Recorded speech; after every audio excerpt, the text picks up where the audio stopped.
Now, in order to understand this history a little bit better and understand Palczynski's relationship to it, and then down the road the role of engineers, you need to have a little better understanding of competing political philosophies here. Do you have any sense and experience with the word socialism, the word Marxism, the word anarchism? Remember, first of all, that they're looking to the West and studying, analyzing, and envisioning alternatives to capitalism. When you think of the word socialism, what is socialism? I urge you to think about state-run economies.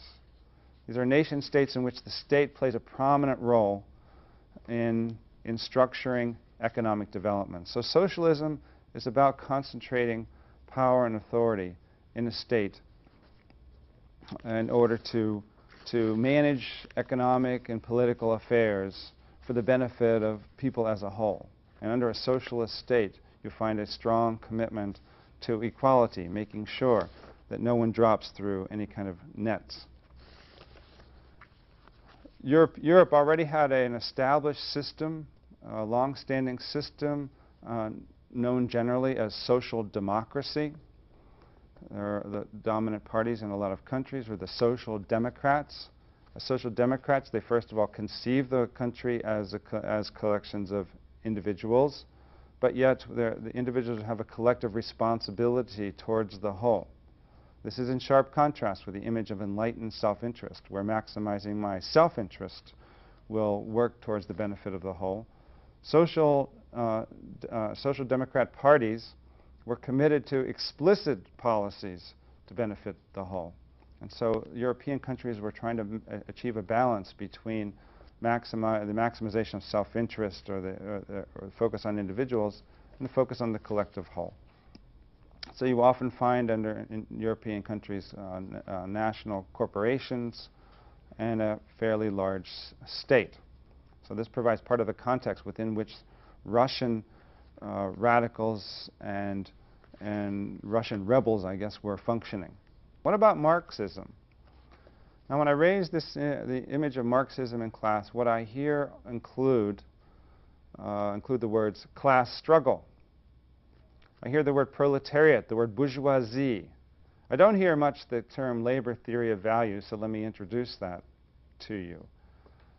Marxist theory posits that in a capitalist society, the very structure of capitalism produces a sharp contrast and competition between two classes.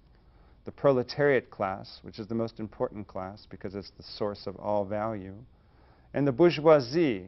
Basically, if you can think about the bourgeoisie as the capitalist class, the industrial leaders, the captains of industry.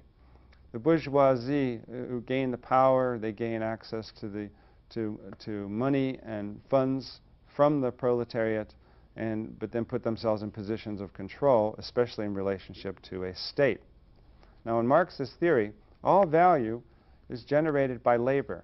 All value is generated by the proletariat. It is by application of human labor to the material world that value gets produced.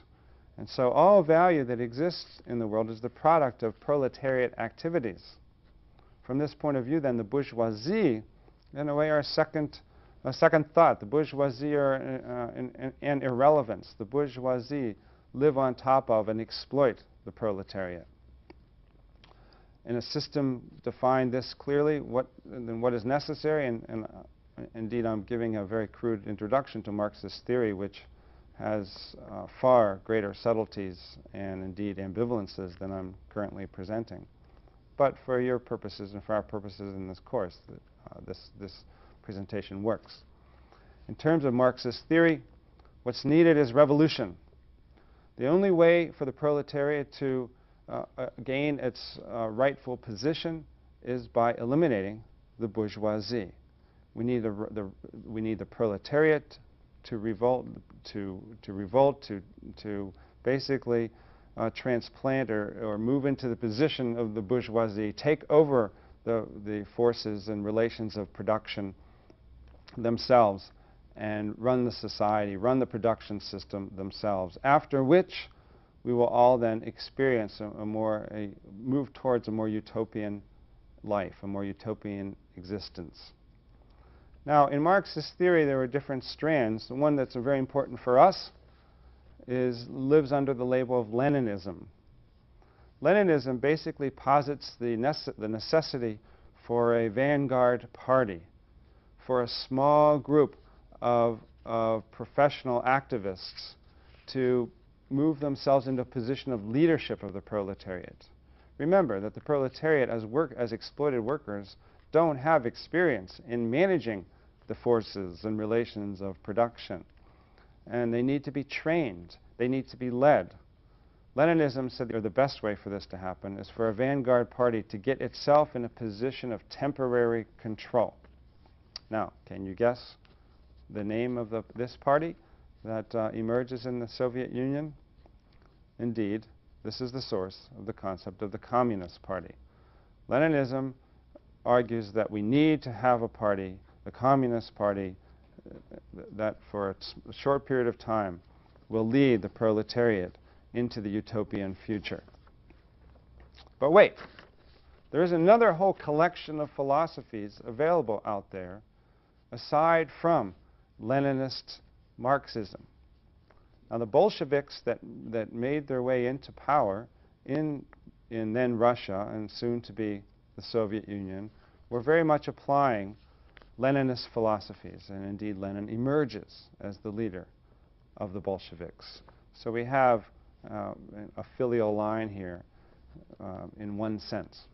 But what you need to understand is that there were a number of philosophies out there competing with Leninist Marxism. And indeed, the tension amongst these philosophies don't end with the establishment of the Soviet Union.